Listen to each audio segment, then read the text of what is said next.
It took Disney years to ruin the Star Wars and Marvel brands. But like Bud Light before them, Jaguar was able to destroy theirs with just one out-of-touch advertisement. And if anything, that brand damage was just made worse by images of their new concept car strategically leaking. For all their bragging about not copying anything, it sure looks an awful lot like Tesla's Cybertruck, only with some Barbie and Miss Piggy thrown in for good measure.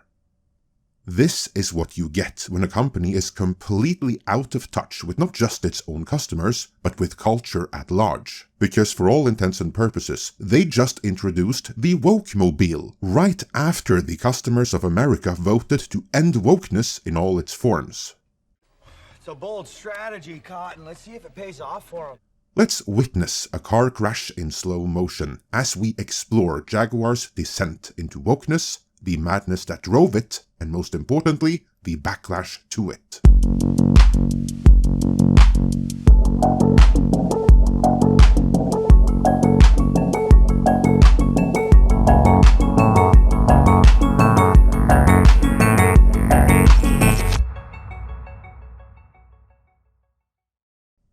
This video is sponsored by Black Forest Supplements.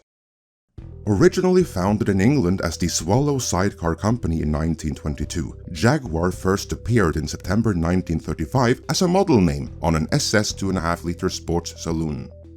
Since then, despite numerous corporate mergers and acquisitions, the name Jaguar has been synonymous with sports and luxury cars, aimed at the refined, successful and financially independent English gentleman, as well as everyone else willing to pay handsomely to be associated with that particular luxury branding. Alas, someone decided that this masculine, male-driven brand identity was a bit problematic and therefore passé, and so, in their wisdom, they decided to Heinerscheid Jaguar. More on the precise meaning of that in a bit, but they did so by queering it up and promoting the company going all green, all DEI and all ESG all the time this way.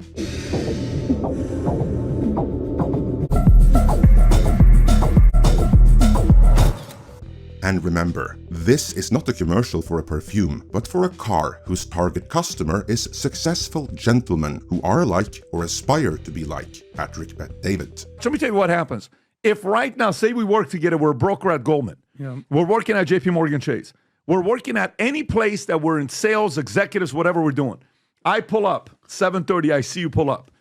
I pull up in a Tesla, whatever. You pull up in a Jaguar. After I saw the commercial yesterday, I'm be like, Adam, when are you returning that car, bro? You sure you want to drive a Jaguar? And the look on your face is like, yeah, bro. I mean, listen, what was that? That's not me. My uncle always bought a Jaguar. Oh, yeah. You know who he was? He was a badass businessman. He is sitting there in his grave saying, what the hell happened to the old Jaguar brand? Yeah, Jaguar sales are going to plummet now because that ad and the whole rebranding it heralds is an overt attack on the masculinity that Jaguar used to represent, which falls right in line with the weak, feminized and subjugated beta male characters that have been normalized in corporate entertainment for years now, while the populace is being bombarded with estrogenic chemicals from plastics, junk food and sedentary lifestyles. As a result, testosterone levels have been declining for decades. Moreover, sperm count and strength in men are also decreasing exponentially, with a striking reduction in grip strength among young men compared to 30 years ago. There almost seems to have been a push to make men weaker and more docile, something Vice President-elect J.D. Vance even commented on during his appearance on Joe Rogan. Well, Zuckerberg has gotten really into mixed martial arts. He's gotten really into jiu-jitsu and really into training. And there's very few things that will turn you into a conservative more than martial arts training.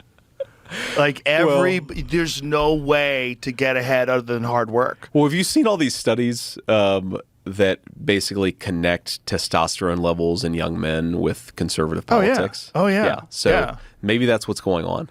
Well, there's a certain amount maybe that's of why the Democrats want us all to be, poor health and overweight, is because that means it means we're going to be more liberal, right?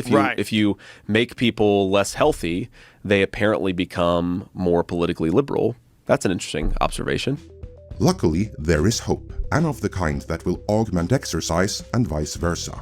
Black Forest Testosterone with Tonkat Ali limited edition supplement has been dubbed the feminization killer, since it combines two of the most potent natural testosterone boosters on the market.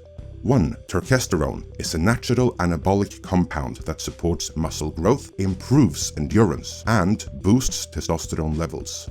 The other, Tonkat Ali, is an ancient potent natural herb that has been used for thousands of years to increase testosterone levels, improve libido, and reduce stress levels. In short, this supplement is just what is needed in a culture that for years has gone out of its way to normalize weakness by pushing specimens like these as role models.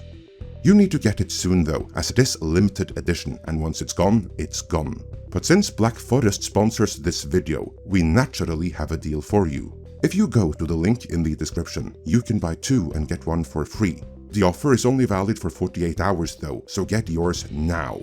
And with that, let's return to the Heinerscheidung of Jaguar.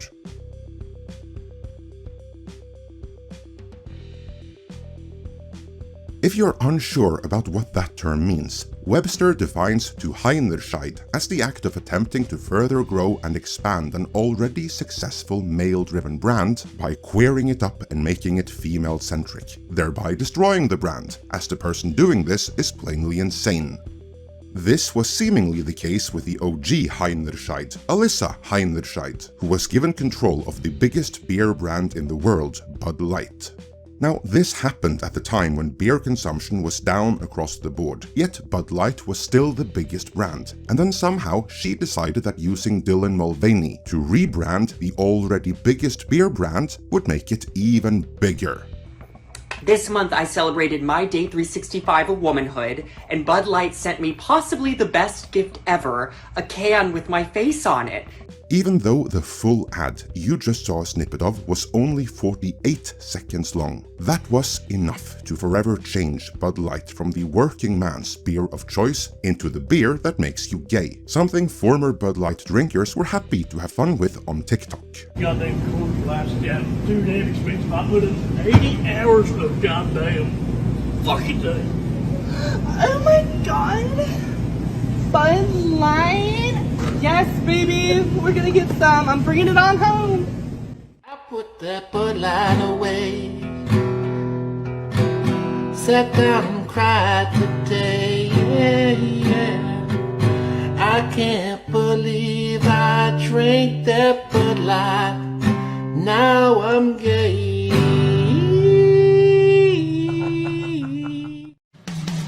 Bud Light presents Real Men of Genius. Real Men of Genius! Today we salute you, Mr. Latent Homosexual. Mr. Latent Homosexual! That right there is brand detraction of a kind there is no coming back from, and what Jaguar just did perfectly mirrors that.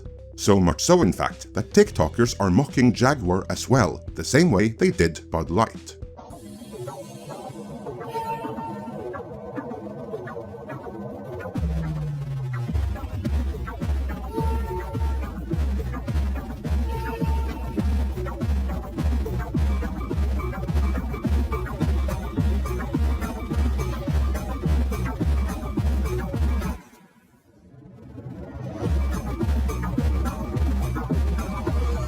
Jaguar is indeed Bud Light 2.0. Let's look at the commonalities here.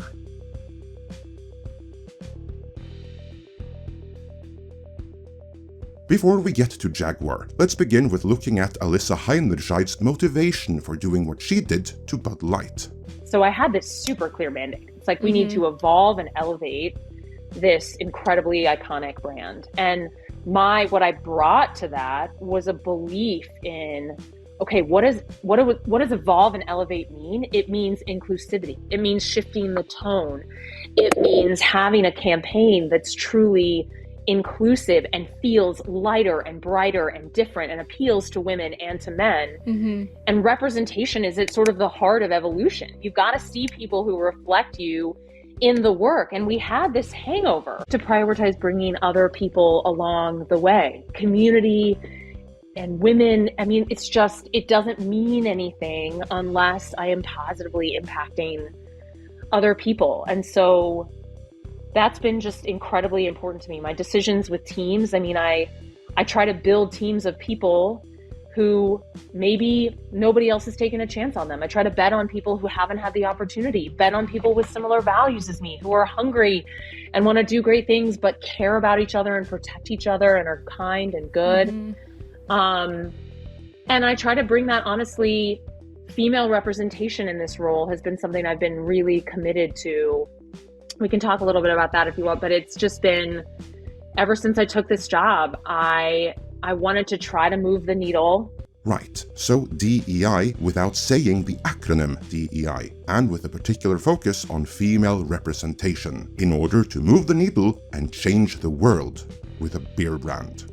Let's see if there are any similarities with what she said about her vision for Bud Light with what Santino Pietrosanti, the brand director of Jaguar, said of Jaguar's new direction at the LGBTQIAP+ event Attitude Awards. And at Jaguar, we're passionate about our people, and we're committed to fostering a diverse, inclusive, and unified culture that is representative not only of the people who use our products, but in a society in which we all live. A culture where our employees can bring their authentic selves to work. And we're on a transformative journey of our own, driven by a belief in diversity, inclusion, creativity, policy, and most importantly, action. We've established over 15 DEI groups, such as Pride, who are here tonight in the back. Thank you guys for coming.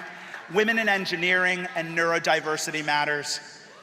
We've launched major policy revisions such as transitioning at work to drive equity and support for our communities, embracing individuality as our superpower. Well, he obviously is not afraid of using the acronym DEI, but while his focus is on LGBTQ representation in particular, both he and Heinlescheit wants to change the world like the cultural revolutionaries that they are. That's one of the distinguishing features of the woke mind virus right there. Still, it's important to note that these companies are in fact not giant monoliths, so these crazies do not speak for everyone in their organizations. There are no doubt some there that still care about the legacy of the brand they have chosen to work for.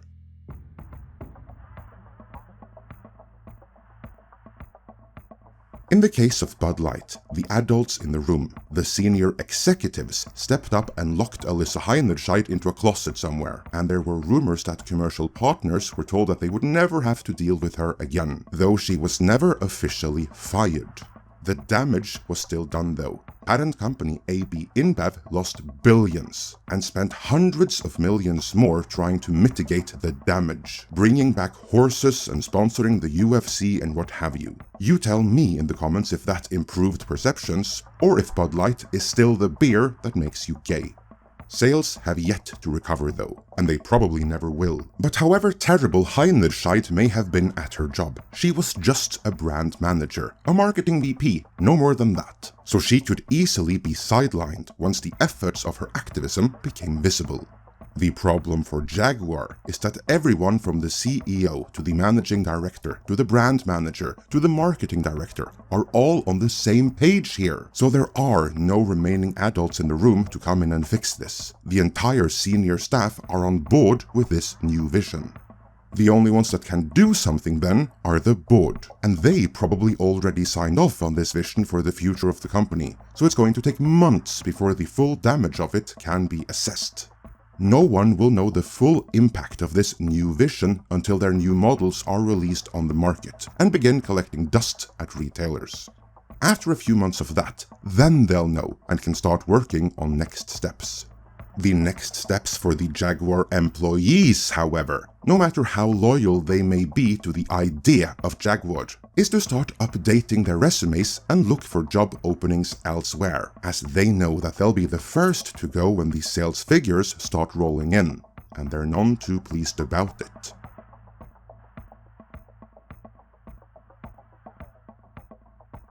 Although the senior management are seemingly oblivious to this, the Jaguar employees are very well aware that the market for luxury cars is one in which there is competition, so Jaguar's customers have plenty of options from other providers that haven't gone woke. And my hunch is that the very customers who were the most eager to buy a Jaguar only a few weeks ago wouldn't be caught dead in one now, so Jaguar staffers are right to be worried. And they are. YouTubers like MGuy Australia and my good friend Mr. H Reviews have done excellent reporting on internal communication between Jaguar employees freaking out and frustration over the sensitivity training that they're forced to endure.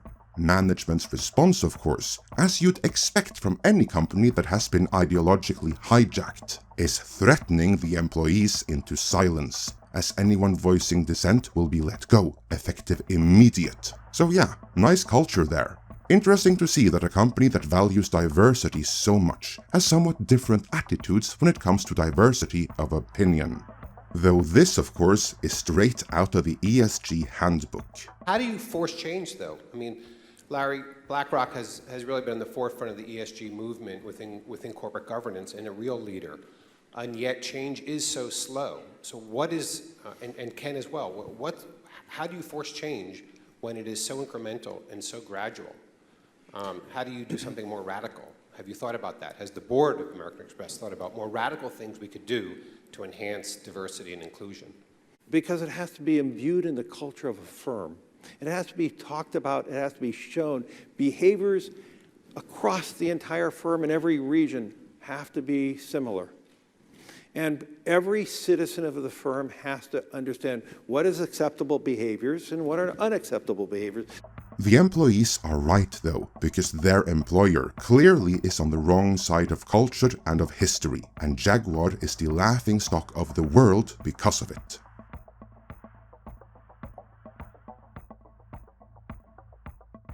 Outside of openly queer publications, there is no support for what Jaguar is doing here by anyone, anywhere, only mockery and ridicule, which frankly is to be expected.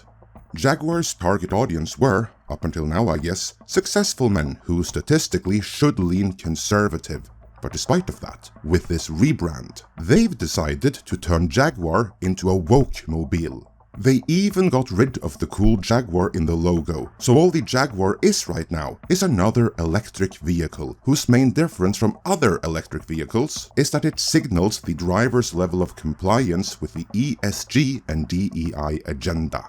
If you own a Jaguar, you signal to the world that you are down with Klaus Schwab, Larry Fink and George Soros. So I guess their new target audience must be white dudes for Harris, because I certainly can't think of anyone else who would want and can afford a brand new EV Jaguar. And it would appear that neither can anyone else, because their share price has collapsed, and the new cars aren't even out yet.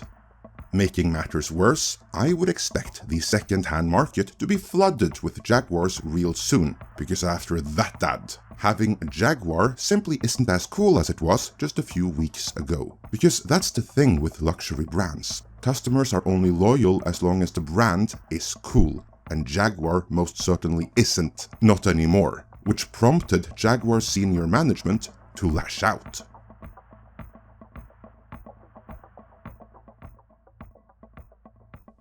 Jaguar Managing Director Rowden Glover responded to the backlash against the ad to the Financial Times, which promptly hid his comments behind a paywall. But they were picked up elsewhere though, such as Breitbart, whose write-up reads, Jaguar's managing director responded to the backlash the company received over its new advertisement featuring androgynous models but not a single car, saying the ad was bold and never intended to be woke, adding that the company's message was lost in a blaze of intolerance by critics on social media. And maybe it was bold, but it also looked indistinguishable from woke. And now is the worst possible timing for that, as more and more companies around the world are abandoning their ESG and DEI commitments, as they're demonstrably and provably bad for business. Robbie Starbuck in particular has made it his thing to expose and highlight companies' toxic DEI practices. And they are indeed toxic, because when the customers are made aware of them, they flee. and as everyone from the Tractor Supply Company onwards have found out. Business doesn't pick up again until they publicly commit to ditching all DEI programs and fire their DEI department. Then the customers return and the share price soars. For some though, like Bud Light, the damage may be too great. For Jaguar, it's too early to tell the long-term damage, and who knows, maybe they'll listen to feedback from these leaked concept images and change the final release versions of their cars up so much that they'll be so awesome and will be sold at a price point where they will attract a new customer base.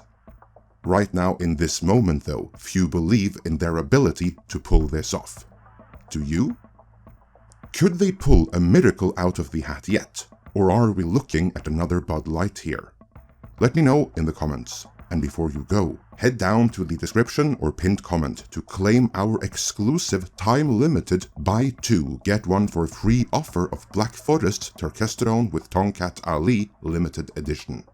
Black Forest Supplements is a brand dedicated to bringing traditional masculinity and femininity back, and their Tomcat Ali is a supplement I use myself, as I want to stay fit and strong, as should you. So hurry and take advantage of this amazing 48-hour promo and support me alongside this very based brand.